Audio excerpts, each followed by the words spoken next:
Is কায়দায় বাংলাদেশে খেলাফত গড়ার ডাক দিল হিজবুত তাহরীর। শুক্রবার ঢাকার রাস্তায় মিছিল করতে দেখা গেল শয়ে শয়ে মৌলবাদীকে। নতুন বাংলাদেশ যে কিভাবে সন্ত্রাসীদের আঁকড়া হয়ে উঠছে, এই ছবি কিন্তু তারই প্রমাণ। যদিও এই নিষিদ্ধ জঙ্গি সংগঠনটির মিছিল ছত্রভঙ্গ করতে কাঁদানো গ্যাস এবং সাউন্ড গ্রেনেড ছোড়ে পুলিশ, যা কেন্দ্র করে কার্যত রণক্ষেত্র হয়ে ওঠে ঢাকা। শেখ হাসিনার আমলে এই হিজবুত নখ দাঁত বের করতে পারেনি, কিন্তু এখন গোটা বাংলাদেশে নৈরাজ্য। মাথাচাড়া দিচ্ছে হিজবুতের মতো একাধিক জেহাদি গোষ্ঠী। শুক্রবার ঢাকার রাস্তায় মার্চ ফর খিলাফত কর্মসূচির ডাক দেয় নিষিদ্ধ হিজবুত তাহরীর। সেই মতোই জুম্মার নামাজের পর জিহাদিরা ঢাকায় একটি মিছিল বের করে।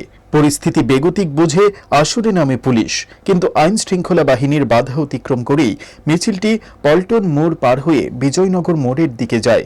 তখন পুলিশ কাঁদানো গ্যাসের সেল ও সাউন্ড গ্রেনেড ছোড়ে।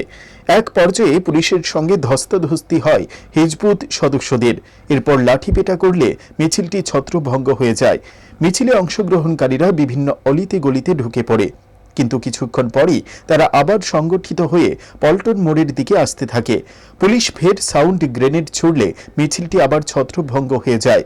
এ নিয়ে পুলিশের রমনা বিভাগের উপকমিশনার মোহাম্মদ মাসুদ আলম বলেন, হিজবুত তাহরীর সদস্যরা বিভিন্ন অলিতে গলিতে লুকিয়ে রয়েছে।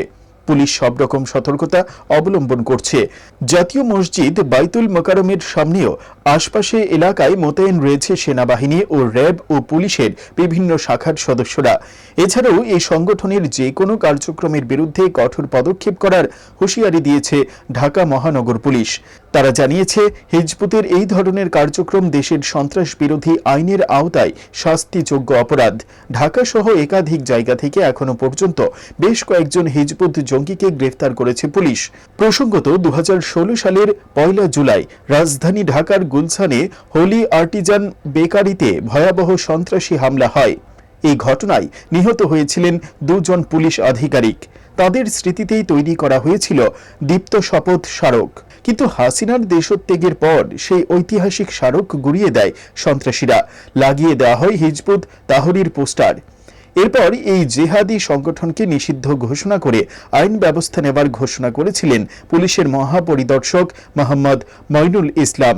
কিন্তু তেমন যে কোনো পদক্ষেপ করা হয়নি, তা আজকের এই মিছিল দেখেই বোঝা গেল। Bureau report, headlines Tripura national.